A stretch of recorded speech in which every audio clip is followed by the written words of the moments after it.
Hey, what's going on everybody? This is Repvile. Today I wanted to bring you something very cool. Today we're going to be talking about the Intellivision Flashback Ultimate. Now this is a device that brings back a lot of nostalgia for me. My grandma had the original Intellivision, back in the 80s, and I used to go to her house and I used to play stuff like Dragonfire, Pitfall, and Donkey Kong, and a bunch of other games. So having this in my hands right now is bringing back a lot of memories about that time frame. So what is the ultimate Intellivision flashback? Basically, if you have yourself one of these AT Games Intellivision flashback consoles, you can send it to a gentleman by the name of Todd Holcomb. He'll gut it, he'll put a Raspberry Pi in it, some other parts, and send it back to you, and you've got a much better console than what you sent him. So what is the benefit of using Todd's service? Basically, the greatest benefit you're going to get from this is you're going to get a very clean and very fantastic looking HDMI interface. You're going to be able to add other consoles to it because it's on a Raspberry Pi. And one of the neatest thing about this is you're going to be able to use the original controllers that came with the system. You're not even going to have to set these controllers up. Everything's going to come pre-configured, and I believe he reinstalls all the original ROMs that were on the flashback back to the system. Alright, so we're going to do a quick unboxing. We're going to check the system out, show you a little bit of the differences from what you sent him, and we'll get to playing some games. Alright, so this is pretty much what you can expect once you get the system back from Todd. He even puts this, the ultimate sticker there on the top, so,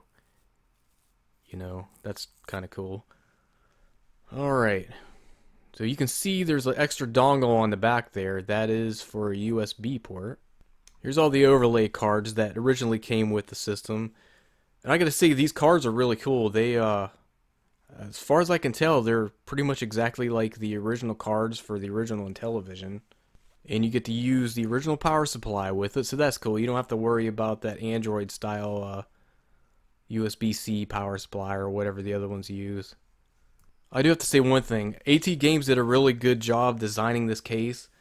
It feels a lot more authentic and true to the original Intellivision console, as opposed to like the Atari flashback systems. The AT Games did a really good job with the design of these controllers too. Near as I can tell, these are, I think, the exact same size as the originals. The number buttons feel, to me, exactly the same. And I will say this, the side buttons, they're a hell of a lot easier to press than the original ones. I feel like there was a lip on the original ones that made it hard to get to. The only downfall I can see of this controller is it uses the same D-pad, which I hated as a kid. One good thing about these controllers is they're not hardwired into the system like the original ones. So if something goes wrong with them, you can replace them. Alright, so here's a better look at the console. It's actually very well built, for being from AT Games. Like I said, very true to the original look. Controller ports in the front. In the back, you're going to have the HDMI port and your USB port. Now, I'll put all the links that I can in the description field. But what you're going to do, you're going to send your original flashback to Todd. I think it's like $149 for the service. So he's going to install all the boards in here and pre-configure everything and send it back to you ready to go. Alright guys, so I think it's time to turn this puppy on and let's get into some of the games.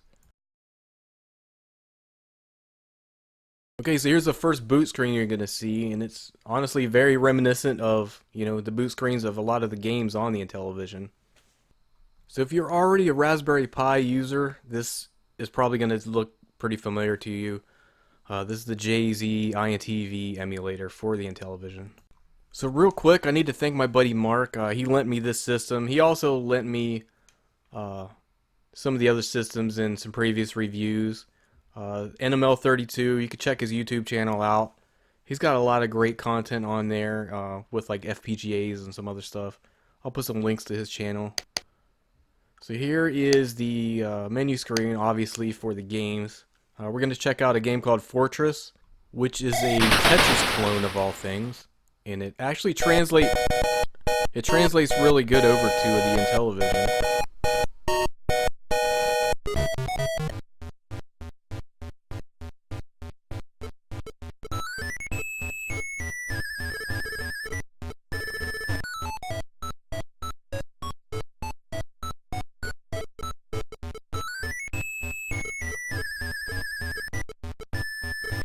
So the very first thing I noticed when I booted this system up for the first time is how, like, clear everything is. It looks effing fantastic.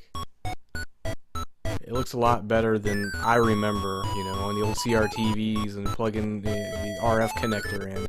Even with the AV cables that came with it, it doesn't look near as crisp as it does.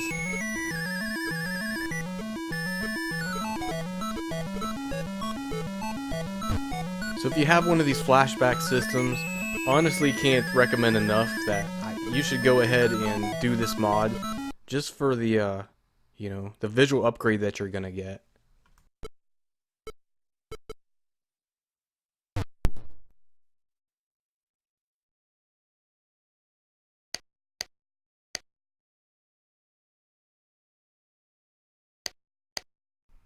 Okay, so I want to try Atlantis, because on the Atari 2600, this is one of my favorite games. And I'm real curious to see how it played on the Intellivision, because I know some of the games looked a lot different.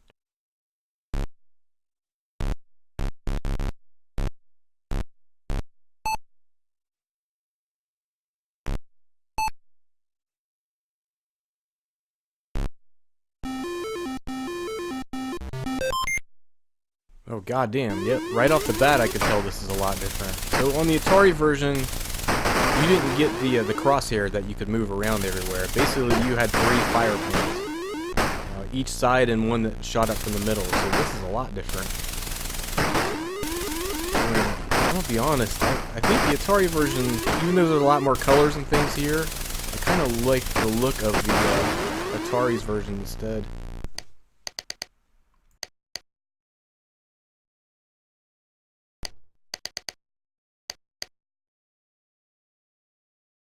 Okay, so here's one I have never played before, and I'd like to see how. Oh my god, that sounds so stupid. So this is one of the games that use the IntelliVoice. If I was a kid and I had parents that spent, you know, I can't remember how much it was, but it seemed like it was a lot of money back in the day. If I'd have got this game, I'd have been really effing disappointed. Not only did that sound stupid, I honestly don't even know what the hell I'm doing right now. You know, I assume this is a flight simulator, and it sounds like it is, but yeah, manual or something would be nice. I don't know, maybe this game's a lot more fun than it looks. I'd be pretty disappointed with this game, though. Alright, let's see if I can make this thing crash at least. Well, it doesn't look like I could even kamikaze the ground, so moving on.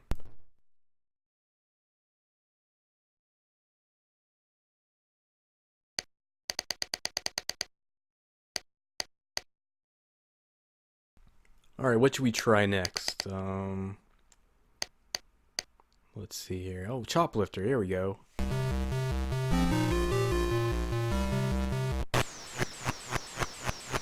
Yeah, that looks like, that looks really good, actually. Looks a lot like the original Atari 8-bit version. I do have to say, all the versions are pretty similar, you know, in gameplay, but the Sega Master System probably had the best port of this game. Alright, come on, you little bastards. Hurry up, get in here. Just stand there, let the tank. Come on, dummy. Jeez.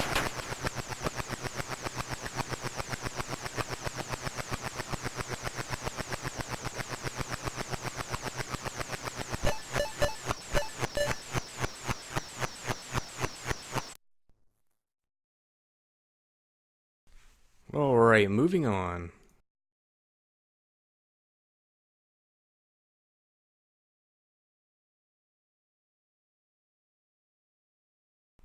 Let's check out Donkey Kong. Now this is a game that, you know, when I see it now, so many memories of staying at my grandma's and playing this game come back. This is one of the games that she had. I could tell you, I hated this damn game as a kid. The Intellivision version I hated, because number one, look at this. This is hands down the ugliest version of Donkey Kong I've ever seen. And trying to play it on this damn controller with this D-pad, oh, it's an absolute nightmare. It does not translate well with this controller.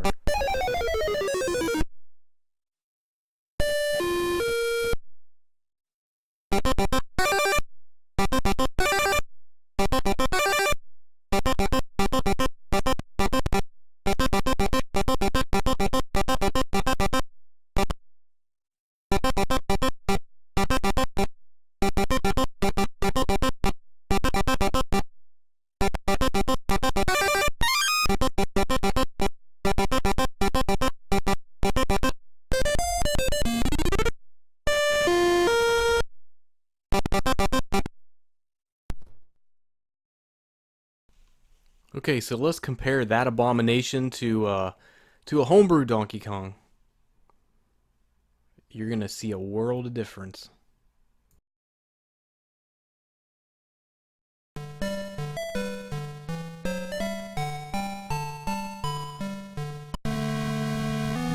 look at this, they even managed to get the girder screen in.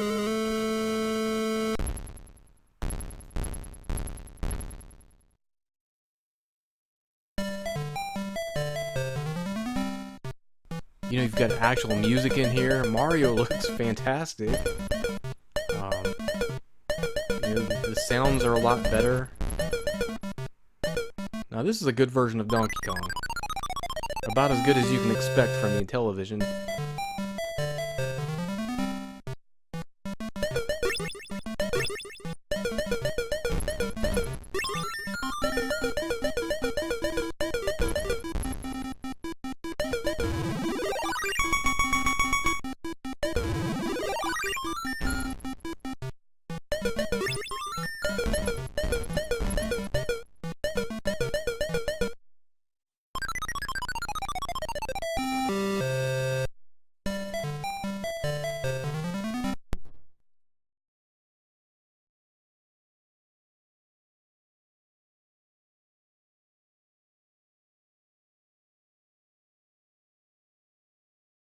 Oh yeah, let's play Dragonfire. So this is another game that that I used to play as a kid. And man, I could not play this game. This game used to just punish me. I'd be so defeated after playing this game. And you know, there's certain sounds that bring back like bad childhood memories. When there's a sound in this game when you fall in the water, and oh my god, every time I hear that, it just makes me sick inside. There's the sound right there. I used to hear that sound over and over and over. So let's see if my adult self could do any better than the kid version.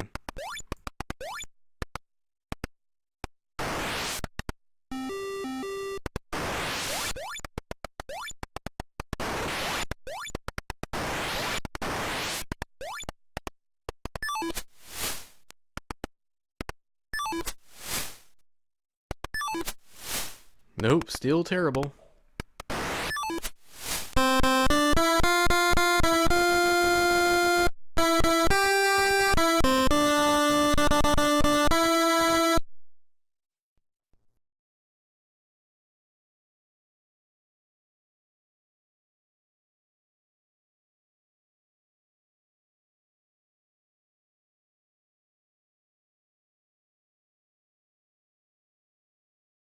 Yes, here we go. So this is a homebrew port of Miss Pac-Man, and it's really shocking how good this version is.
Okay, I just want to show off a couple more games. Let me find. I want to play some Stampede for a minute. This is a game I haven't played in a long time.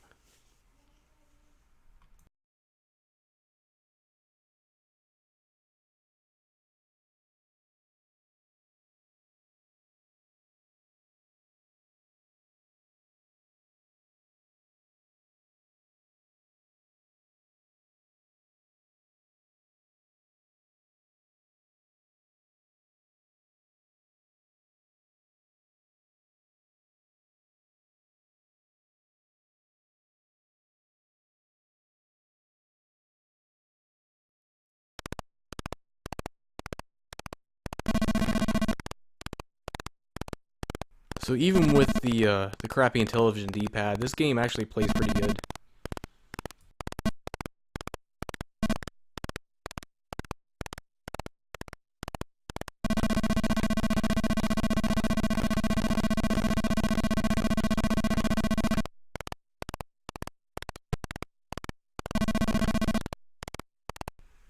Alright, what next? What next? I think River Raid's on here. That's another game I used to like. I do believe that this version of River Raid is a lot different, and it seems like it's easier than the Atari version.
Alright, I want to see if Chopper Command's on here. I'm pretty sure that it is.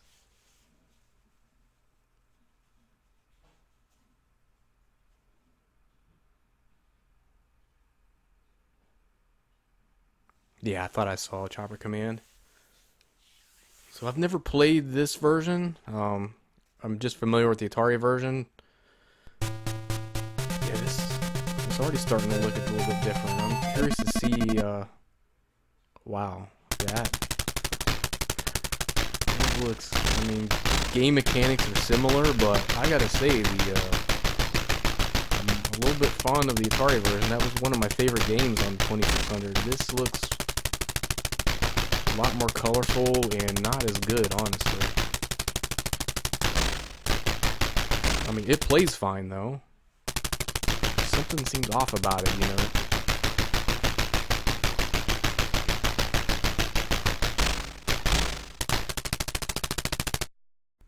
All right, how about we do one more game? Let's play some Pac-Man.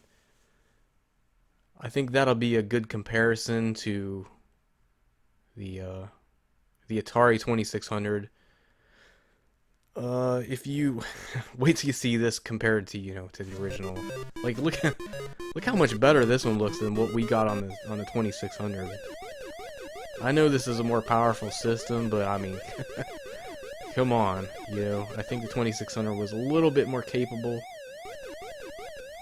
Okay, guys. So overall, if you have one of these Intellivision Flashback systems, I don't think you could do wrong by sending Todd your system, paying for the upgrade. You know, you're gonna be able to play. It's a Raspberry Pi. You're gonna be able to, you know, do whatever you want with it, pretty much. Just to have your games look so much better, I think it's worth the $140 upgrade. Honestly,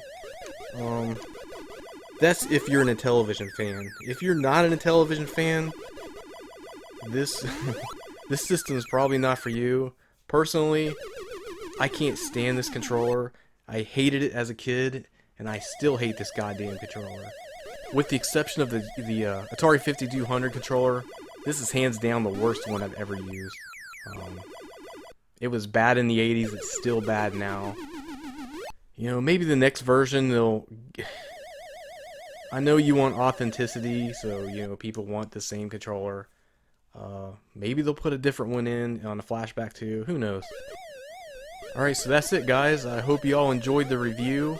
If you have an Intellivision Flashback, send it to Todd, do the upgrade, I think it's worth it. I appreciate you guys checking out the video, and feel free to check out some of the other content on my channel. And if you guys ever want to hit me up with questions or comments, you can contact me on Facebook or Twitter. It's @Repvile on both of those. Alright, thanks for watching guys.